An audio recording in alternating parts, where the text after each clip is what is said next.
Ya, selamat pagi sahabat kecil. Bagaimana kabar kalian hari ini? Baik kan? Alhamdulillah kalau baik. Dalam video ini akan membahas mengenai pertumbuhan pada tanaman. Nah, sebelum membahas lebih lanjut, apakah kalian sudah mengerti apa itu pertumbuhan, perkembangan? Kalau belum, kami akan menjelaskan terlebih dahulu mengenai pengertian pertumbuhan dan perkembangan itu sendiri.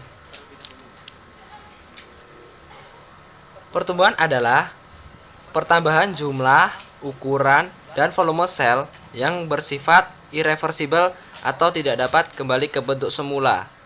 Contohnya tumbuhan ini yang sudah dewasa dan tidak mungkin akan kembali mengecil. Pertumbuhan itu menekankan pada kuantitas. Sedangkan perkembangan adalah proses mencapai kematangan atau kedewasaan individu.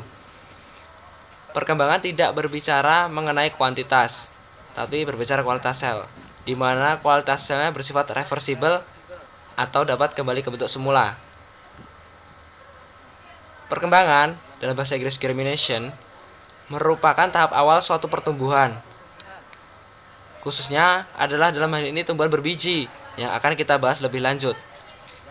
Dan dalam tahap perkembangan ini, embrio di dalam biji yang semula dalam kondisi dorman mengalami sejumlah perubahan.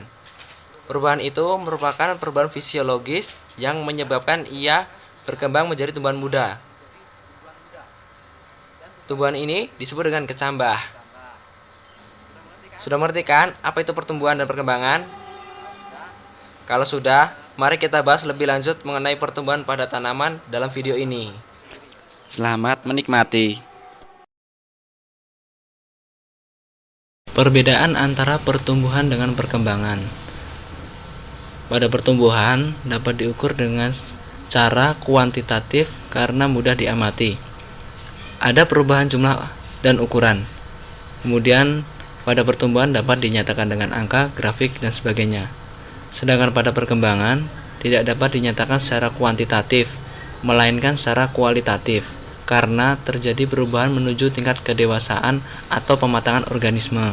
Perkecambahan dapat dibedakan menjadi dua. Yang pertama adalah perkecambahan epigel, di mana pada perkecambahan ini kotiledonnya terangkat ke atas permukaan tanah.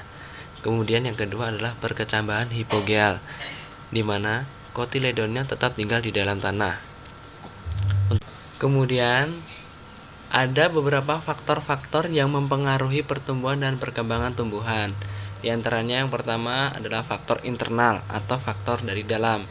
Terdiri dari faktor genetik atau faktor hereditas dan faktor fisiologi, di mana yang termasuk dalam faktor fisiologi adalah hormon dan vitamin.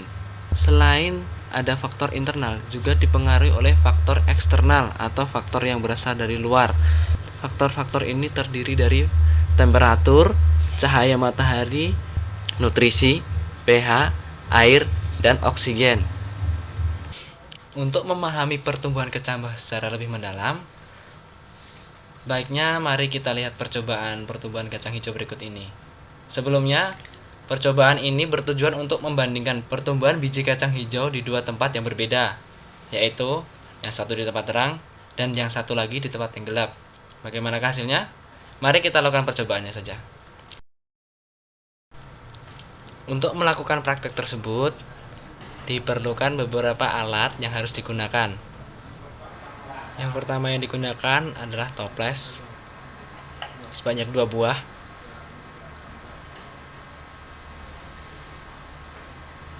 Kemudian yang kedua, cetok.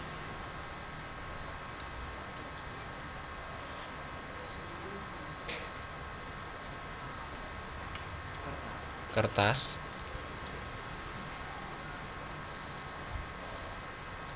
Pensil. Penghapus.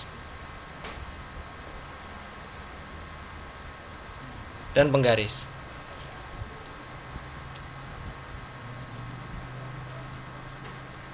Keempat, kardus.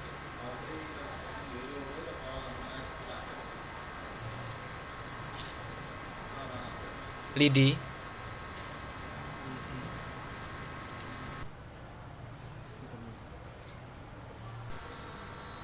Selain alat-alat tersebut tadi, kita juga membutuhkan beberapa bahan untuk melakukan praktek.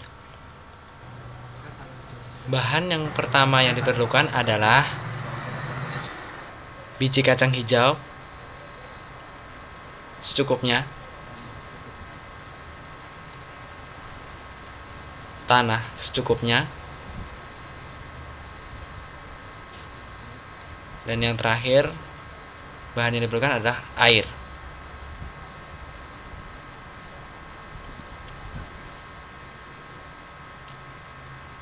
Setelah alat dan bahan itu sudah terkumpul dan disiapkan, langkah-langkahnya yang pertama dan yang harus dilakukan adalah siapkan semua alat dan bahan yang diperlukan tadi.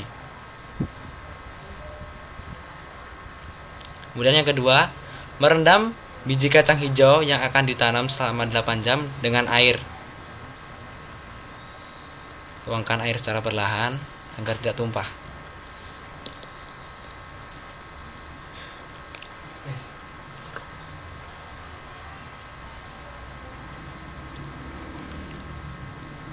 Sambil menunggu, langkah yang ketiga yang kita lakukan adalah memasukkan tanah ke dalam 2 toples menggunakan cetok agar tangan kita tidak kotor.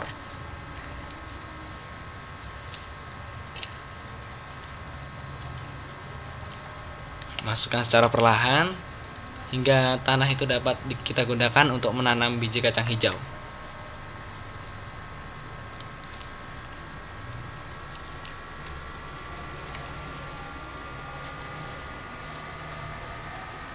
Cukup.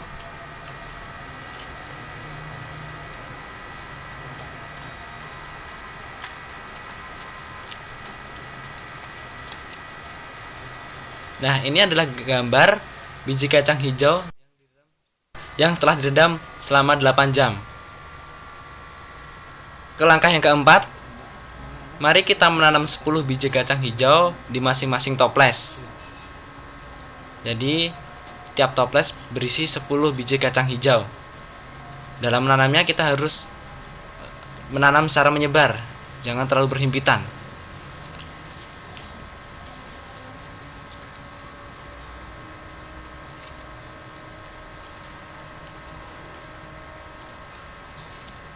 Hal ini agar kacang hijau dapat tumbuh dengan baik dan tidak bertabrakan dalam tumbuhnya.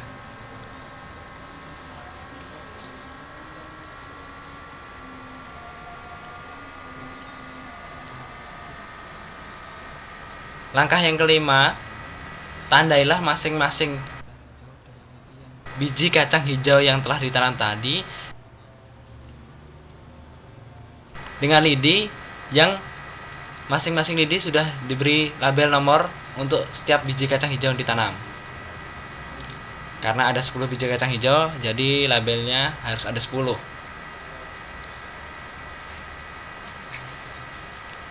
Kemudian langkah yang keenam adalah menaruh 1 toples di tempat terang. Kemudian langkah yang ketujuh, menaruh toples lainnya di dalam kardus sebagai tempat gelap. Langkah yang kedelapan, menyirami biji-biji kacang hijau pada masing-masing toples dengan air secukupnya. Penyiraman ini dilakukan dengan frekuensi 1 kali sehari dan tuangkan air secukupnya saja.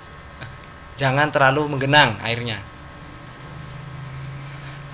Langkah yang kesembilan, mengukur batang kacang hijau ketika muncul daun pertama pada tumbuhan kacang hijau tersebut. Kemudian, memotret setiap perkembangan pada tumbuhan kacang hijau.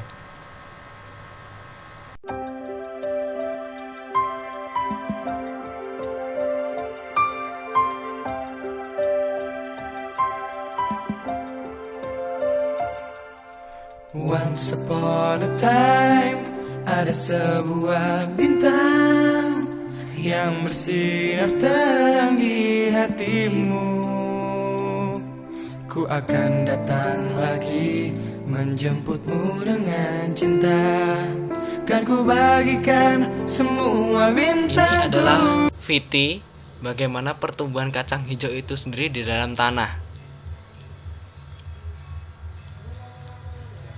Dan ini adalah hasil percobaan di tempat gelap pada hari kedua sebelah kiri dan di tempat terang pada hari kedua pada gambar sebelah kanan.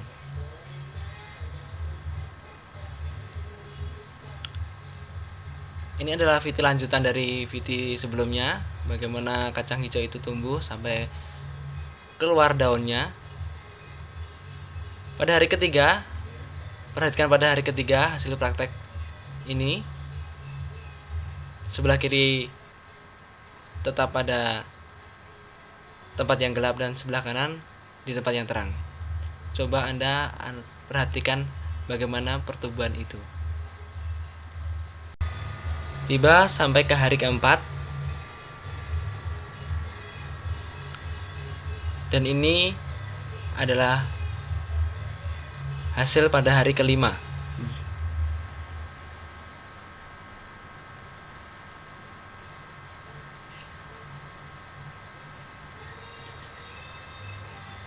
Praktikum tersebut membandingkan pertumbuhan kacang hijau yang diletakkan di dua tempat berbeda, yaitu tempat terang dan tempat gelap. Dari hasil pengamatan tersebut, kecambah kacang hijau yang paling cepat tumbuh adalah kecambah kacang hijau yang berada di tempat gelap. Tumbuhan kacang hijau di tempat gelap ini dengan begitu cepat tumbuh menjadi tinggi. Ini memunculkan sebuah pertanyaan. Mengapa kecambah yang berada di tempat gelap lebih cepat pertumbuhan tingginya dibandingkan dengan kecambah yang berada di tempat terang?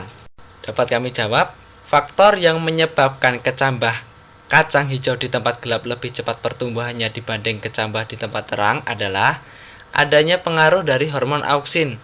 Salah satu fungsi yang paling penting dari hormon auksin adalah merangsang pemanjangan sel pada tunas muda yang sedang berkembang.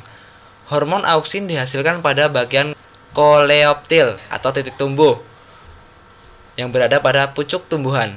Jika terkena cahaya matahari, auksin menjadi tidak aktif. Kondisi fisiologis ini mengakibatkan bagian yang tidak terkena cahaya matahari akan tumbuh lebih cepat dari bagian yang terkena cahaya matahari. Akibatnya, tumbuhan akan membengkok ke arah cahaya matahari. Auksin yang diedarkan ke seluruh bagian tumbuhan mempengaruhi pemanjangan, pembelahan dan diferensiasi sel tumbuhan. Auksin yang dihasilkan pada tunas apikal batang dapat menghambat tumbuhnya tunas lateral. Bila tunas apikal batang dipotong, maka tunas lateral akan menumbuhkan daun-daun. Peristiwa ini disebut dominansi apikal. Inilah yang menjadi penyebab kecambah yang berada di tempat gelap lebih cepat pertumbuhan tingginya dibandingkan dengan kecambah yang berada di tempat terang. Namun ada kekurangan yang dialami oleh tumbuhan yang berada di tempat gelap. Tumbuhan yang tumbuh di tempat gelap akan tumbuh lebih cepat, namun dengan kondisi tekstur batangnya yang sangat lemah dan cenderung warnanya pucat kekuningan, kurus, dan daunnya tidak berkembang atau etiolasi. Keadaan ini terjadi akibat tidak adanya cahaya sehingga memaksimalkan fungsi auksin untuk pemanjangan sel-sel tumbuhan. Sebaliknya, tumbuhan yang tumbuh di tempat terang menyebabkan tumbuhan tumbuh lebih lambat dengan kondisi relatif pendek. Tekstur batangnya sangat kuat dan juga warnanya segar kehijauan, serta daunnya dapat berkembang baik. Wits, tunggu dulu. Sekarang saatnya kita menguji pengetahuan kita mengenai pertumbuhan dan perkembangan pada tanaman. Kerjakanlah soal-soal berikut ini.